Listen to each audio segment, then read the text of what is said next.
Hi friends, ఈరోజు మనము గంగమేల కూర పప్పు వేయబోతున్నాము. గంగమేల కూర ముందుగానే మంచిగా ఏరేసి శుభ్రంగా కడిగేసి 2 సార్లు కడిగేసి పెట్టేసిన. ఇప్పుడు మనము స్టవ్ వెలిగించుకొని పప్పు వేసుకుందాం. ఇప్పుడు ముందుగా స్టవ్ వెలిగించుకున్నాం కదా, కుక్కర్ గిన్నె పెట్టేసుకొని కొన్ని వాటర్ పోసుకోవాలి. వాటర్ పోసుకొని ఇప్పుడు మనం పప్పు ఉడకడానికి సరిపడా పోసుకోవాలి.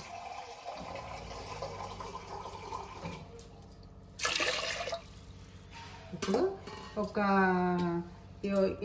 ఒక కప్ అంతా కందిపప్పు తీసుకుంటున్నా. కందిపప్పు తీసుకొని ఈ కందిపప్పును కొన్ని నీళ్ళు పోసుకొని నీళ్ళలో మనం అడుక్కోవాలి. ఒక కప్పు కందిపప్పు పోసిన ఒక కప్పు శనగపప్పు పోసుకుంటున్నా. శనగపప్పు పోసుకుంటే గంగమేల కూర పప్పు కదా, టేస్ట్ బాగుంటుంది. 2 సమానంగా తీసుకుంటాం. ఈ పప్పును మనం ఎసరు పెట్టేసుకున్నాం కదా, ఆ ఎసరులో ఈ పప్పు కడుక్కొని ఎసరులో వేసేసుకోవాలి. నీళ్ళని చేసుకొని మనం ఎసరులో వేసుకుందాం. గంగమేల కూర పప్పుకు 2 పప్పులు కలిపేస్తే టేస్ట్ బాగుంటుంది.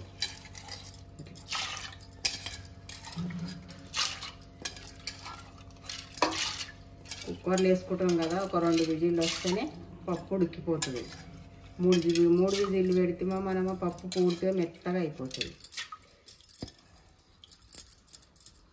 పెట్టుకొని కొద్దిగా పసుపు మళ్ళీ తాలింపుకి వేసుకుంటాం కదా, ఇప్పుడు కొద్దిగా వేసుకోవాలి. ఎందుకంటే పూర్తిగా తెల్లగా అయిపోతుంది కదా, మనం తాలింపులు వేసే వరకు ఊరుకుంటే కొద్దిగా ఆయిల్ వేసుకోవాలి.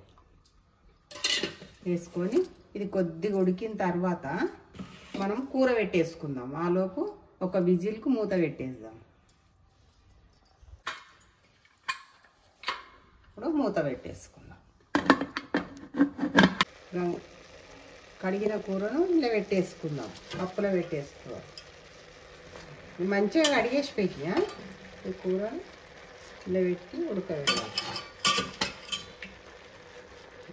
కొన్ని వాటర్ పడితే వాటర్ పోసుకోవాలి, ఎందుకంటే ఈ కూరలు వెళ్తాయి కదా, మళ్ళీ ఎక్కువ పల్చగా అయిపోతుంది.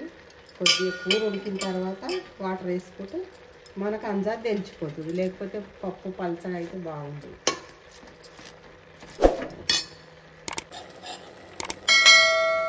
ఇట్లా గంగమేల కూర కదా, ఇక పప్పు తొందరగా ఉడికిపోతుంది గంగమేల కూర. ఇప్పుడు మనం ఇలా కారం ఉప్పు అన్నీ వేసుకుంటే మనకి ఈజీగా తెలిసిపోతుంది ఎంత వేసుకోవాలని. ఇక నేను కొన్ని పచ్చిమిర్చి తీసి మిక్సీ పట్టేసి పెట్టిన.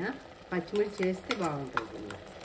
పచ్చిమిర్చి వేసుకుంటాం, మనం సరిపడి వేసుకోవాలి. తక్కువ పడితే మనం ఇట్లా చూసుకొని పడుతుందా లేదా అని మళ్ళీ కూడా వేసుకోవచ్చు. ఉడికినాక కూడా ఏముండదు, ఎందుకంటే మనం మిక్సీ పట్టేసుకున్నాం కదా, వేసుకోవచ్చు తగ్గితే. వేసుకొని ఇప్పుడు కొత్తిమీర, ఈ కొత్తిమీర కట్ చేసి కడిగి వేసేసుకుంటున్నా.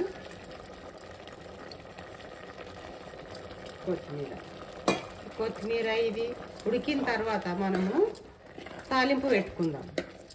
ఇది ఇంకొక విజిల్ వచ్చే వరకల్లా ఉడకండి. ఇట్లా గట్టిగా ఉంది కదా, కొద్దిగా వాటర్ పోసుకోవాలి. వాటర్ పోసుకుంటే మనకు జర లూజుగా ఉంటుంది మంచిగా, లేకపోతే గట్టిగా ఉంటే మనకు అన్నంలో తినడానికి బాగుండదు.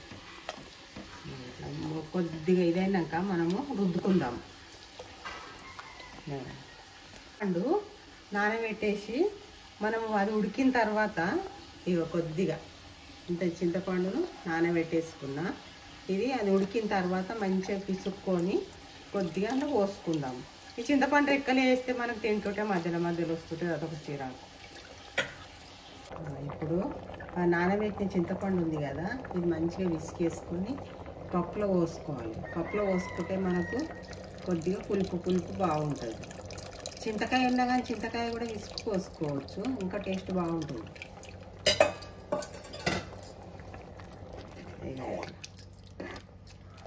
మంచిగా ఉడికిపోయింది. మనకు ఒక్క విజిల్ వస్తే ఇంకా సరిపోతుంది అంతే. కూరనే ఉడకాలి, పప్పు కూడా బాగా ఉడకాలి. గంగమేల కూర కదా, ఇట్లా పప్పు ఉండాలి. పప్పు ఉంటే రుచి ఉంటుంది. ఇప్పుడు మనము ఈ మాదిరిగా ఉంది. ఇట్లుంటే అన్నంలో తినడానికి మంచిగా ఉంటుంది. ఇప్పుడు దీన్ని మనం పక్కన పెట్టేసుకొని తాలింపు పెట్టుకోవాలి. ఒక 2 పావులు ఆయిల్ వేసుకొని, పప్పులకు కదా తక్కువైనా ఏం కాదు, బాగుంటుంది.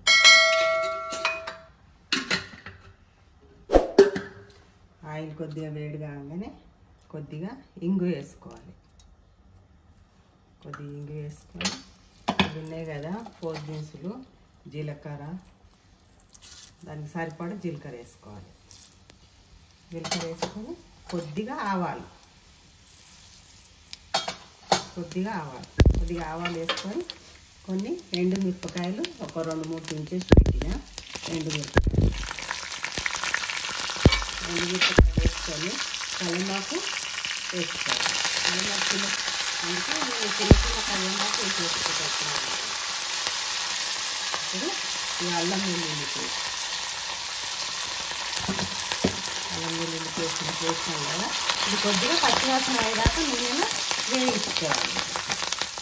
వేయించుకొని చిటపట ఆడుతుంటుంది. కల్లిమాకు వేసినాం కదా, చిటపట అంటుంటుంది. కొద్దిగా మనము మొత్తం దూరం పెట్టుకొని వేయించుకోవాలి. ఇప్పుడు పసుపు వేసుకోవాలి. అప్పుడు కొద్దిగా వేసినాం కదా, ఇప్పుడు కొద్దిగా వేసుకోవాలి. ఎందుకంటే ఎక్కువ వేసుకుంటే పసుపు వాసన అవుతుంది. పట్టించిన పసుపు కదా, ప్యాకెట్ అయితేనేమో ఎంత వేసుకున్నా ఏం కాదు. పట్టించిన పసుపు కొద్దిగా తక్కువనే వాడాలి.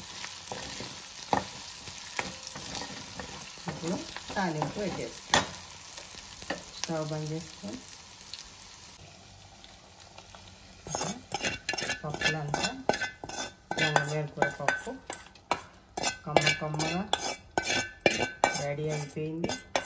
ఈ వీడియో కనుక మీకు నచ్చినట్టయితే లైక్ చేయండి, షేర్ చేయండి, కామెంట్ చేయండి, సబ్స్క్రైబ్ చేయండి. బాయ్.